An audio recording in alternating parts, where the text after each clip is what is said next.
Heç bilmirdim. Çox sağ ol. O şeiri siz mənə təzədən tanıtdınız. İnanın ki, mən o şeiri kəşf elədim. Çox sağ olun, minnətdaram sizə. Çox minnətdaram. İndi sərvətini saymaqla keçdi ömür. O da daim narazı, quru sağ ol da demir. Mən çəkəni çəksəydi əriyərdi daş, dəmir. Nə qədər tənələndim, nə qədər acılandım.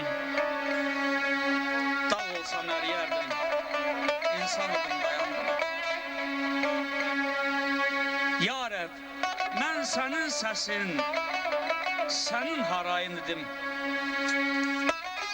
Düzü üzə deyəndə sənə arxayın idim. Mən uçurum üstümdə bitən bir qayın idim. Öz məğrur görkəmimlə qayalara hayandım. Dağ olsam əriyərdim, insan idim dayandım. Zamanın gərdişində hər şey oyuncaq idi. Dünən hökm eləyənlər bugün oduncaq idi. İnsanın yaraşığı ağıl, qanacaq idi. Çiyinlər üstündəki boş başlardan usandım. Dağ olsam əriyərdim, insan idim dayandım.